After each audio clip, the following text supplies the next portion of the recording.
Hello friends, welcome back to my channel. My name is Danny and today I want to talk to you guys about what you do when your favorite authors disappoint you. Before we start talking about my favorite authors, I want to talk about a couple of up-and-coming authors that I have, authors that I think could potentially be favorites and what I've done when I've run across a disappointment from them. And then I'll go into some of the big hitters that I have on my list.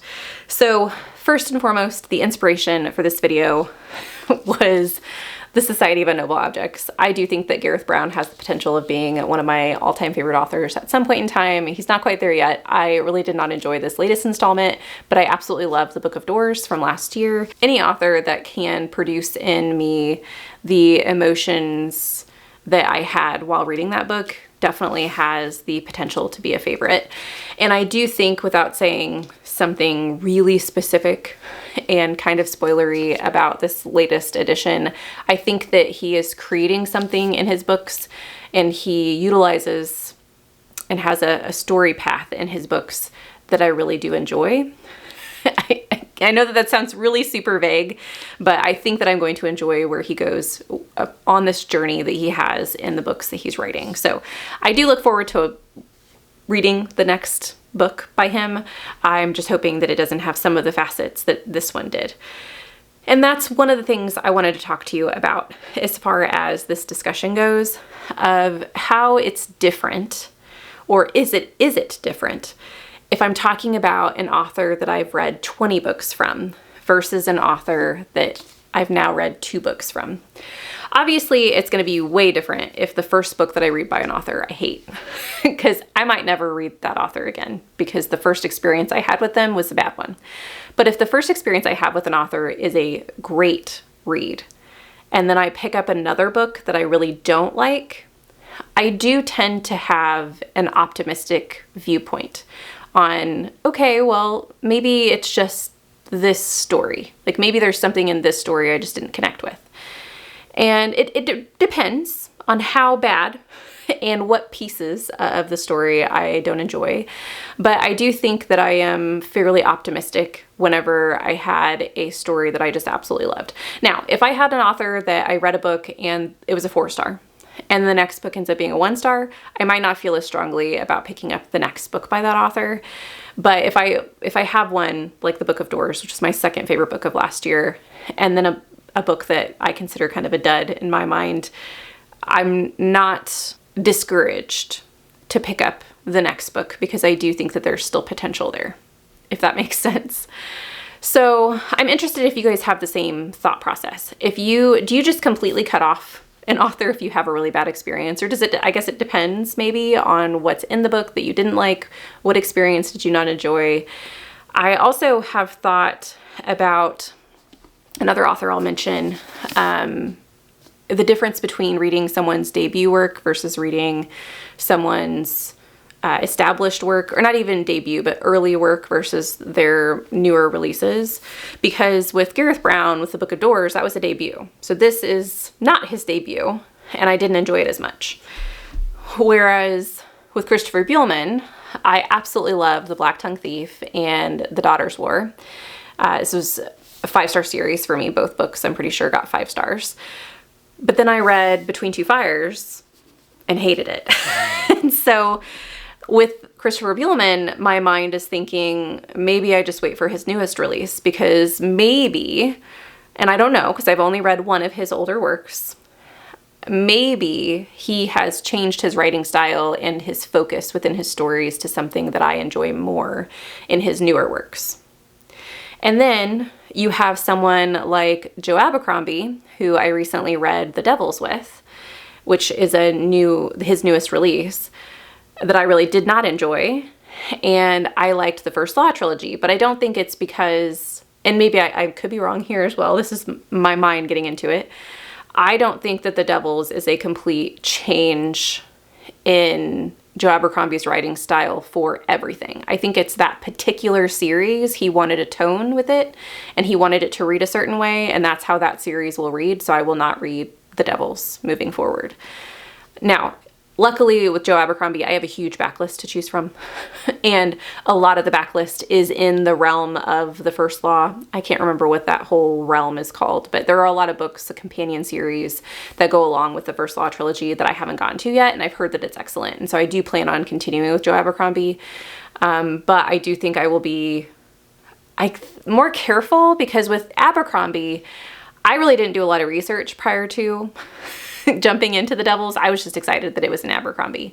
But had I really listened to a couple of the people, some of my subscribers, but also some people that I know who've read Abercrombie in the past, who then read the Devils and didn't enjoy it, I probably would have not picked it up. I mean, we picked it up for the podcast, but I think I would have been more hesitant to recommend that book for the podcast had I been paying closer attention. So I don't know, maybe that's the moral of the story, that if I have an author that I really enjoy, maybe it doesn't hurt me to look up the synopsis to the book and look up reviews from people I trust prior to picking up the book. I don't know. Now, we've talked through a few authors that are up-and-coming authors that I definitely consider potentials for all-time favorite authors, but moving towards the authors that already have that title for me. Before I move on to that, I want to discuss with you guys what I mean when I say favorite author, because I do have a criteria. I haven't always, but when I've started looking at patterns in my reading and really tracking my reading is kind of when I established my checklist, I suppose, when talking about favorite authors. And the three authors that I'm going to give you guys are authors that I have read a lot from. They are some of my most read authors, and they are also authors that I come back to frequently within a shorter span of time than I do other authors. So my criteria is that I need to read at least 5 books by an author, preferably by an author in different series. So I don't want all 5 books to come from the same series. And then I need 3 of those books to be 5 stars. And that's my criteria at this moment in time. It's up for discussion. Within my head, I could change my mind tomorrow if I wanted to, but that's currently how I am categorizing these particular authors that I'm going to talk about. And with these 3 authors specifically that I'm going to talk about, I do reach for them probably 3 to 4 times a year, if not more than that. And so when I take a break from these authors, it feels odd because I've gotten into kind of a pattern with these authors in picking up more and more and more books. And I do think that it impacts the impact of a bad book, if that makes sense. So I do think that the frequency of reading these authors pushes me to pick up books even after I haven't enjoyed a story by them. But I did find a pattern in these 3 that I find interesting. But I would love to hear if you guys have criteria for a favorite author. And then if you do have favorite authors, how often do you read from them? Is my number, when I say 3 to 4 times a year, is that too high for you? Is it too low? I know some of you are binge readers and you like to read an entire series. So you might read 10 books by the same author in 1 year, which is amazing. That's just, I don't like to binge series. And so that's not something I can kind of lean on when it comes to that number. So I would love to chat with you guys about all of the details down below if you do keep track of any of these things. Moving on to the favorite authors that I want to talk about. I was going to start with the one that I've read the least from, but the bottom 2 I think are tied or very close in the number of books that I've read from them. So I'll just start with one of them. The first author I'll mention is V.E. Schwab. So V.E. Schwab has an interesting history with me. The first book that I ever read from V.E. Schwab was The Invisible Life of Addie LaRue. And I read this back in December of 2020. And it is one of my all-time favorite books. And so I started out with a bang with V.E. Schwab, which I think is kind of how I started out with Gareth Brown as well. And that can be interesting because I think that it puts that author a little bit on a pedestal and you kind of have to bring down your expectations. Otherwise, the next book is probably going to be a disappointment because the first book was astounding, and I had that a little bit with V.E. Schwab, but it wasn't too bad. The next books that I read by V.E. Schwab was Vicious and Vengeful. And this was, so when I read Addie LaRue was one of the books that got me back into reading as an adult. And so I did wait quite a while. I waited 2 years to read Vicious and Vengeful. I read them, well, I guess it was only 1 year because it was at the beginning of 2022. And then I was in kind of a V.E. Schwab craze, and I picked up a couple of middle grades. So in March of 2022 and June of 2022, I read The City of Ghosts and Gallant by V.E. Schwab.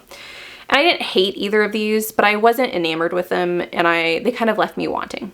And so after that, I took a break from V.E. Schwab, and I did not pick up another V.E. Schwab until December of 2023, which, as I said, if it's a favorite author, typically if I'm reaching for them consistently, I read them now. And I said, V.E. Schwab was one of the authors that got me back into reading as an adult. So my reading was a little wishy-washy from 2020 to 2022. But I didn't read another book after Gallant for a year and a half. It was December of 2023 was the next book that I picked up by V.E. Schwab. And that book was The Invisible Life of Addie LaRue. Which I find fascinating that the book that got me back into reading V.E. Schwab was the first book that I read by V.E. Schwab. And I also think it's fascinating that I took a break, because you'll see in some of the other authors that I'm going to look at, I also took just I think I took a smaller break than that one, but I find that interesting that I got back into her using a book that I absolutely loved. And then I read the Darker Shades series, really enjoyed that. Fragile Threads of Power was another 5-star for me.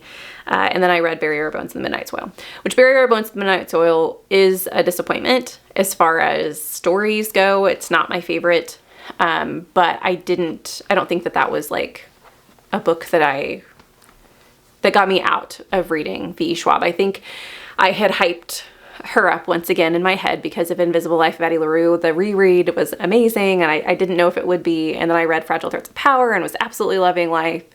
And I also really enjoyed the Darker Shades of Magic series.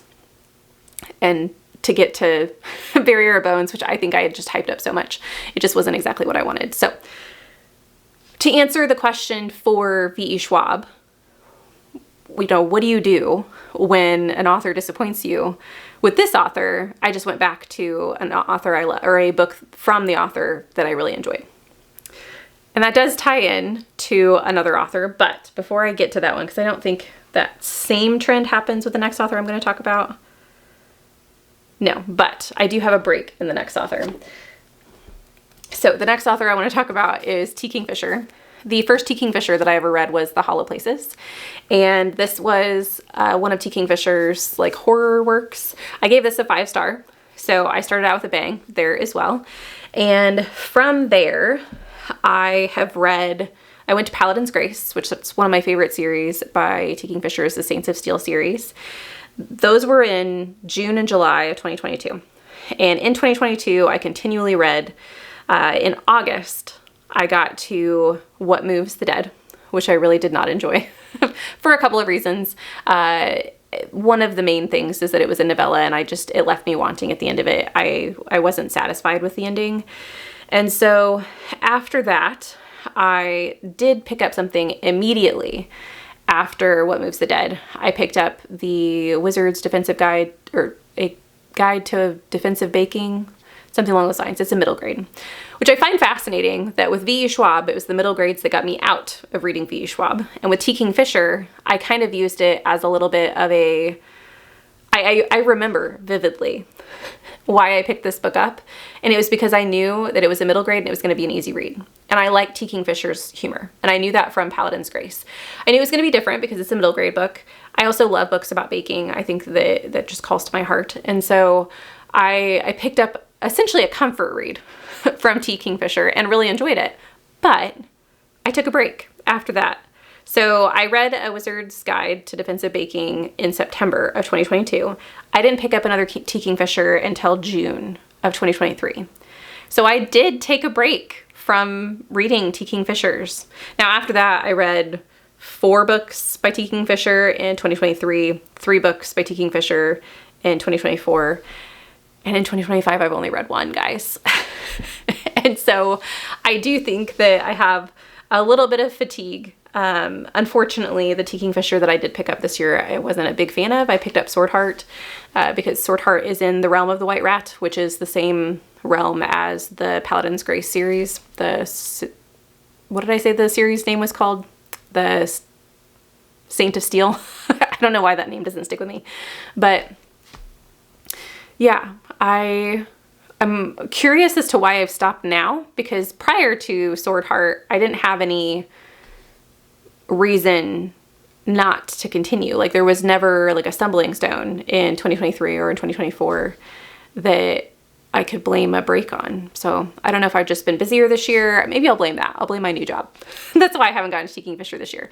But I do think it's interesting that after I had that one little blip with What Moves the Dead and really not enjoying that story, I read 1 other book and then I took a break. So the last author that I will talk about, and I'm sure that you guys know who I'm going to talk about, is Brandon Sanderson. So Brandon Sanderson is, I think, I'm almost 100% positive he is my most read author to date. I have so many books that I read by him prior to tracking my reading on Goodreads, and so I don't know when I read a lot of them. I tried to figure out exactly when I purchased books on my Kindle, but that's not always a guarantee of when you read them, because did you read them the year you bought them, and all the woes of a reader. But for Sanderson, I did have, so prior to tracking my reading, I had read all of the Stormlight that were published at the time, which I think might have only been Through Words of Radiance, which is only Stormlight 2. I can't remember when the last one, or when the 3rd book, Oathbringer, came out. But anyway, I'd read all the Stormlight that I could. I had read all of the first era of Mistborn, and I was getting my way through era 2. Was I even, I think I had started era 2. It's hard to track from way back then. But then I purchased The Year of Sanderson, as you guys know, because you were there with me through that. And so I read Tress. And then after I read Tress, I read The Frugal Wizard's Guide, or The Frugal Wizard's Handbook for Surviving Medieval England. I still can't get this title right. And I really did not enjoy this book. I am keeping it because I love the artwork that's in it. I love the concept. And I love the fact that Sanderson kind of wrote this for himself. I find that intriguing. So I'm not going to unhaul it, even though I didn't enjoy it. But get this. So I read Frugal Wizard's Guide, and then directly after that, I started Mistborn again. And so you see this revisiting of an old favorite. With V.E. Schwab, I revisited Addie LaRue. And with Brandon Sanderson, I revisited Mistborn, which I already knew that I loved. And then I did read Yumi, but I waited until November. So this was a smaller break, but I had Frugal Wizard's Guide I read in May of 2023. And then I didn't read Yumi until November. And really the only reason I picked up Yumi is because one of my friends asked me to buddy read it with her. And so I probably wouldn't have read that book at that point in time. And I continued with Mistborn in December. And then in 2024, I read Elantris in March and Warbreaker in May. And both of those, I didn't hate them. Please don't come for me. But they were not my favorite Sandersons. I think I rated them both in the 3-star range. And I took a break again. I didn't get to Sanderson again until November of 2024. And then you had Wind and Truth. That I got to in December, was my favorite book of last year. And I haven't read Sanderson again until November. The Sunlit Man was the last Sanderson I read. That's crazy to me that 2 of my favorite authors that I reached for frequently in the past 3 years, I just didn't read in 2025. I'm going to blame my new job. I think that's what did it, was this year. This year I just had so many things going on with the new job and the change in career and things like that, just impacted my focus, I guess. but I'm gonna do better about that, especially with these authors, because I do always love them. When I read The Sunlit Man by Brandon Sanderson earlier this month, I just remember like almost having like this moment of like, I enjoy his writing style and the worlds that he creates, and it's nostalgic for me at this point. So yeah, all of this chaoticness to say to you that I think what my brain does with favorite authors is I either go back to an old favorite. So if I am reading a favorite author, I get to a book I really don't like, to almost reset myself, I pick up a book from them I already know I love, which I think is fascinating. I also tend to take breaks from their work for a while, which I think I do that with new authors as well. I think that is just something that my brain almost puts a little bit of a stop on the holds that I have in my brain, where I'm like, I'm not gonna look for anything from that author for a minute. And I don't do it intentionally.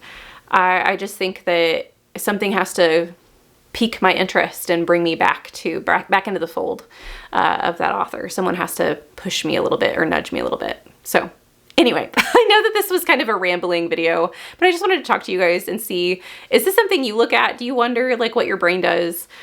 Do you get really disappointed whenever an author, you know, create something that you don't enjoy? Do you get disheartened, or do you just continue to look for the next best thing with that author? I would love to know. I really do think that I have very few authors who I have read a ton from and enjoyed a lot of them. I have very few authors that I would get to a book and be like, never mind, I just don't want to read anything else by that author. I've done that with a couple of authors that I'm like 3-star authors or like low 4-star authors, where I'm like, I'm kind of done. I just don't think any of their work is going to work with me. But if I've really, really enjoyed an author's work and I get to a book that I don't enjoy, I don't think I'm ready to give up on the author. That would be an interesting, although it would take years, but it would be an interesting experiment to look at how many disappointments do you have to have with an author prior to giving up, if you truly, really did like them prior to. Which I don't even know how you would do that experiment, but anyway, because you're never going to know like what you're going to like and what you're not going to like. I would love to chat with you guys in the comments about this random topic and see what you guys do. If you aren't feeling chatty but you still want to let me know that you're here, there is a skeleton at the bottom of the Black Tongue Thief, so leave me a skeleton in the comments down below to let me know that you're with me. Thank you guys so much for watching this video. I hope you have a lovely evening, and I will see you in the next one. Bye!